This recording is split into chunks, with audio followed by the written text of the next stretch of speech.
আসসালামু আলাইকুম my to family, welcome housewife cooking recipe চ্যানেলে। আশা করছি আপনারা সবাই ভালো আছেন। আজ আমি আপনাদের কাছে শেয়ার করব ফ্রাইড রাইস, একদম ঘরোয়া পদ্ধতিতে ফ্রাইড রাইস। একবার এইভাবে বানাবেন, আশা করছি আপনাদের ঘরে অনেক অনেক বেশি ভালো লাগবে। একদম ইজি এবং সহজ পদ্ধতিতে রেস্টুরেন্ট স্টাইলের ফ্রাইড রাইস। ভিডিও ভালো লাগলে প্লিজ লাইক করবেন, সাবস্ক্রাইব। বিসমিল্লাহির রহমানির রহিম।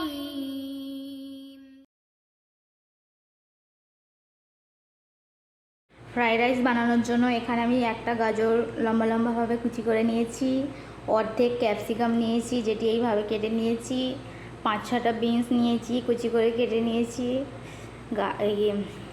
বাদাম নিয়েছি আর কিশমিশ নিয়েছি।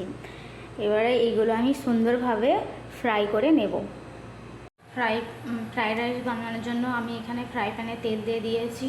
এবার সমস্ত সবজিগুলো আমি সুন্দরভাবে ফ্রাই করে নেব। এখানে আমি সবজিগুলো দিয়ে দিয়েছি, এবার সুন্দরভাবে ফ্রাই করে নেব। এখানে আমি বাসমতি রাইস নিয়েছি, যেটি আধা ঘন্টা মতো ভিজিয়ে রাখবো।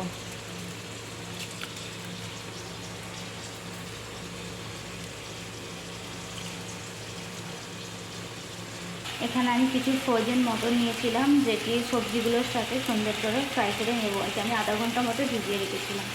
এখানে আমি সবজিগুলো খুব সুন্দরভাবে ফ্রাই করে নিয়েছি, আর সেই তেলের মধ্যে কাজু কিশমিশ দিয়ে দিয়েছি, এগুলো হালকা ফ্রাই করে নেব। এখানে আমি কাজু কিশমিশগুলো খুব সুন্দরভাবে ফ্রাই করে নিয়েছি, আর কিছু পেঁয়াজ বেরেস্তা করে নেব। ফ্রাইড রাইসের জন্য পেঁয়াজ বেরেস্তা করার জন্য আমি বসিয়ে দিয়েছি। এইবার ফ্রাইড রাইসের জন্য আমি ভাতের পানি বসিয়ে দিয়েছি। এবার এটির মধ্যে কিছু গোটা মশলা দিয়ে দেবো, যেমন এলাচ, দারচিনি, তেজপাতা, লং, গোলমরিচ দিয়ে দেবো। এখানে আমি পেঁয়াজটি খুব সুন্দরভাবে বেরেস্তা করে নিয়েছি। এবার এটির মধ্যে আমি সামান্য চিনি ছড়িয়ে রেখে দেবো। ফ্রাইড রাইসে যে পানিটি আমি বসিয়েছি সেটির মধ্যে স্বাদ মতো লবণ দিয়েছি, আর 1 চামচ মতো রিফাইন তেল দিয়ে দিয়েছি। তেল দেওয়ার একটাই কারণ, যে রাইসটা জড়াবে না, একদম খিলা খিলা রেডি হবে, ফোটাবার জন্য রেখে দেবো। এখানে পানিটি খুব সুন্দরভাবে ফুটে গেছে। এবার এটির মধ্যে আমি ভিজিয়ে রাখা চালটি দিয়ে দেবো। এখানে আমি ভিজিয়ে রাখা চালটি দিয়ে দিয়েছি, 2-3 বার মতো ফুটিয়ে নামিয়ে নেব। যেহেতু এটি বাসমতি রাইস, বেশি ফোটাবার দরকার নেই। তারপর আমি এটির মধ্যে ভেজে রাখা সবজি, কিছু কাজু কিছু কিশমিশও দিয়ে দিয়েছি, যাতে সুন্দরভাবে ভাতের সাথে সিদ্ধ হয়ে যায়। এখানে ফ্রাইড রাইসের জন্য ভাতটি ম্যাক্সিমাম 80% মতো হয়ে গেছে, আর 20% আমি দমে দেবো, হয়ে যাবে। এবার আমি ভাতটি সুন্দরভাবে ঝারিয়ে নেব। এই দেখে নেন ফ্রেন্ড, এখানে ফ্রাইড রাইসটি কত খিলা খিলা সুন্দরভাবে রেডি হয়েছে। একটা রাইসও আমার ভাঙেনি, অথচ কত সুন্দর খিলা খিলাভাবে রেডি হয়েছে।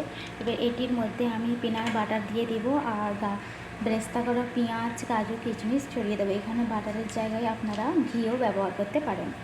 এখানে আমি বেরেস্তা করা পেঁয়াজ, কাজু, কিশমিশ সুন্দরভাবে ছড়িয়ে দিয়েছি, বাটারও দিয়ে দিয়েছি। এবার 10 মিনিট মতো লো ফ্লেমে রেখে দেবো।